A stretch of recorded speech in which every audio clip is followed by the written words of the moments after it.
안녕하십니까. 부동산 신문 읽어주는 홍인중개사의 땅사고TV 임동성입니다. 뒤죽박죽 공시지가 산정, 아무도 모르는 공시가 계산법이라는 소식이네요. 집값이 떨어진 제주도마저 올랐습니다. 이게 좀 집값과 따로 노는 공시가격인데요. 이 집 보시면 서울 집값 상승률이 서울이 1.25%고요. 공시가가 14.78배, 14.75%를 올렸고요. 11.8배네요. 그 다음에 세종이 2020년에 0.94 하락했네요. 근데 이제 5.78% 올렸고요. 공시 가격은. 경기는 0.15 하락했는데 2.72% 올렸고요.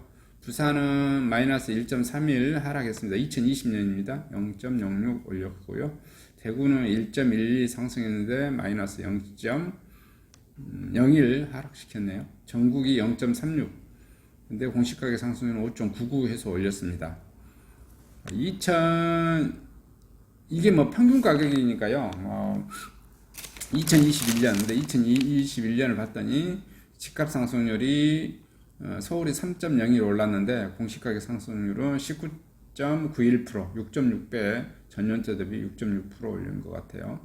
경북은 1.39% 올랐는데요. 공시가격은 6.3% 올려서 4.5배 올렸고요. 전북은 집값 상승률은 2.55배인데 공시가 상승률은 7.4배, 7.4%, 7.4% 해서 2.9배 올렸습니다. 광주는 1.68%가 상승했는데 공시가격 상승률은 4.76% 해서 2.8배 올렸고요.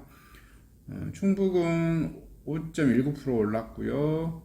공시가격 상승률은 14.21% 올려서 2.7배 올렸네요. 전국이 7.57% 집값 상승을 했는데 공시가격 상승률은 19.08%로 상승을 시켰습니다. 해서 합이 2.5배 이렇게 올렸습니다. 공시가격 상승률이 가파르게 지금 올라가고 있습니다. 정부의 공인통계 부동산원 집값 상승률과 전혀 다르게 중구난방으로 공시가를 정하고 근거도 기준도 밝히지 않고서 거기에 맞춰서 세금을 내라니 21세기 민주주의 국가에서 일어난 일이 맞습니까? 한 부동산 온라인 사이트에 올라온 시민의 글인데요. 올해 아파트 공시가격이 13년 말에 최대치로 오르자 정부의 공시가격 산정 방식에 대한 시민들의 불만과 의혹이 강하게 제기되고 있고요. 실제 매일경제가 최근 3년간 지역별 공시가격 상승률과 집값 상승률을 비교해 본 결과 시세와는 동떨어진 공시가격 산정 지역이 계속 속출하고 있고요. 17일 한국부동산원에 따르면 지난해 부동산 집값 상승률은 7.91, 서울은 3.01, 2배를 웃돌았고요. 공시가격 상승률이 대래 서울이 19.91, 부산은 19.67% 높았습니다. 지난해 15일 브리핑에서 김영석 국토부 토지정책관은 시세 변동률에 이번 공시가격에 상당한 영향을 미친 것으로 보인다며 이번 공시가격은 시세 변동을 정확하게 반영했다고 설명했습니다. 그러나 서울 등 특정 지역은 공시가격 시세적 이외의 요인이 강하게 반영된 것으로 시세 외적인 요인이 강하게 반영된 것으로 평가되는데요. 지난해 서울보다 집값 상승률이 근소하게 높았던 경남 4.5, 4.35, 충남 5.39, 올해 공시가격 상승률 각각 10.01, 9.23%였습니다. 공시가격 상승률이 집값 따로 노는 지역은 서울뿐만 아니라 경북의 경우 지난해 집값 상승률이 1.39%, 광주는 1.6%, 전남은 1.68% 대비 낮았지만 공시가격 상승률은 6.3%로 4%대 이상 높았고요. 상승률을 보이는 광주 전남 대비 높았습니다. 제주 지역의 집값이 마이너스 9.5 떨어졌지만 올해 이제 공시가격 상승률은 1.7이 올랐고요. 지난 3년치를 합계해도 마찬가지입니다. 최근 3년간 전국 지역별 공시지가 상승률과 직전 연도 집값 상승률을 비교해 본 결과 이상현상이 속출했는데요. 한국부동산은 2019년 서울 집값 상승률은 1.25였지만 2020년 공시가격은 14.79% 올랐고요. 공시가격 상승률이 집값 상승률이 11.8배에 달했습니다. 서울은 2019년 공시가격 14% 올랐는데 3년 내리 10%대 공시가격 상승률을 보였습니다. 특히 지난해 한국부동산원은 전국 집값의 평균 0.36% 떨어졌다는 결과를 발표했지만 정부는 공시가격을 5.99% 올렸고요. 경기와 부산, 세종 등 3개 지역에서 한국부동산에 내놓은 통계에 집값이 떨어졌는데도 공시가격은 최대 5%까지 올랐습니다. 중구난방인 이런 공시가격은 결국 정부 담당자가 함정의 근거 없이 개인적인 혹은 자의적인 판단으로 특정 지역만 세금 폭탄을 매겼다는 시민들의 의혹이 퍼질 수밖에 없다.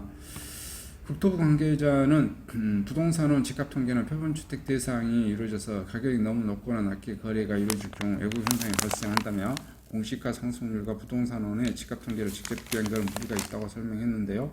문제는 개별 수치가 안 맞더라도 통계상 비슷한 추이를 보여야 하는데 전혀 그렇지 않다는 점입니다. 또한 국민 집값 상승률이 공시가격에 얼마나 영향을 미치는지 가늠할 수조차 없다는 것도 심각한 문제입니다.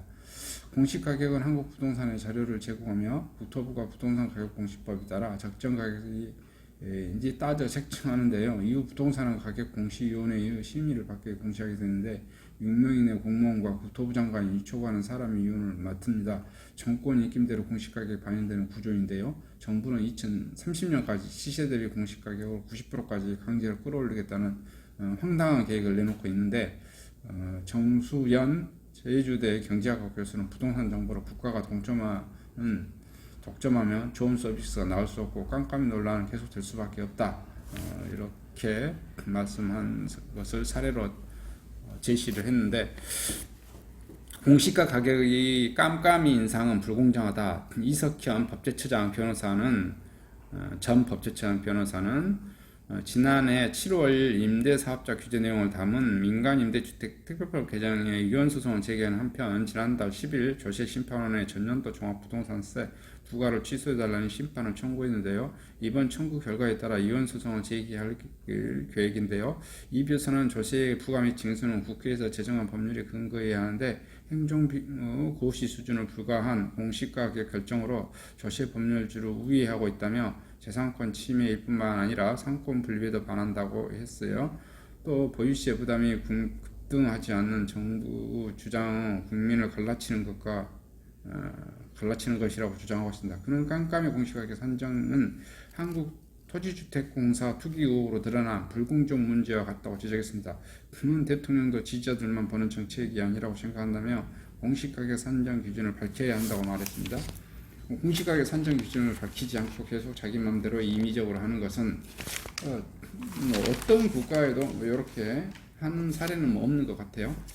그 다음에 용산 유엔사 부지 환경평가가 통과됐는데요. 연내 착공 가능한 것 같습니다. 아파트 425세대, 오피스텔 796실 들어설 것 같고요. 분양가 상한제 부담 분양 방식을 이제 고민할 것 같고요. 분양가 인근 시세 대비 50에서 60%로 예상되는데 매우 쌉니다.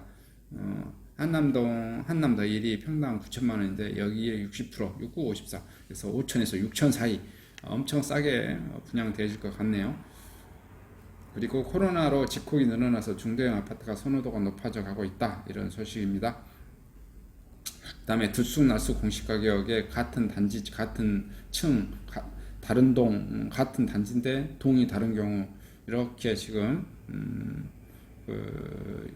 공시 가격이 틀리자 서울, 세종 이의 신청이 급증할 것이다.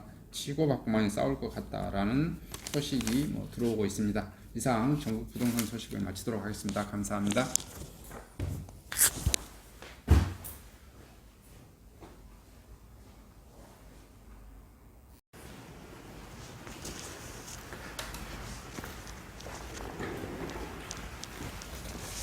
안녕하십니까? 저는 네이버 카페 빛가람 혁신도시 카페를 운영하고 있는 카페직이고요. 카페 활동하고 있는 카페 부동산입니다. 나주 혁신도시에서 기반으로 하고 있습니다. 상가 토지 아파트를 전문적으로 하고 있고요. 또 삼성화재도 같이 활동하고 있습니다. 상가 통해서 임대차 매매하신 다음에 화재보험 같이 가입하시면 중개수수료 절반 정도 할인해 드립니다. 그리고 삼성화재의 그 의료실비, 운전자 보험, 자동차 보험, 화재보험, 적금, 치아보험, 연금보험, 상해보험, 통합보험, 자녀보험, 간병보험, 당뇨보험 이런 것도 모두 한꺼번에 취급하고 있습니다. 보험을 또 가입하게 되시면 또 이렇게 저를 통해서 상가 이렇게 임대차 내시고 하시면 네이버 카페 빛가람 혁신도시 카페에 홍보를 해드리고요. 유튜브에도 이렇게 홍보를 해드립니다. 그리고 이벤트 행사를 해서 여러분의 매장에 손님들이 찾아갈 수 있도록 이렇게 해드리고 있습니다. 물론 이벤트 비용은 제가 부담해 드립니다. 저를 통해서 많은 사업 같이 윈윈할 수 있도록 도움을 주셨으면 감사하겠습니다.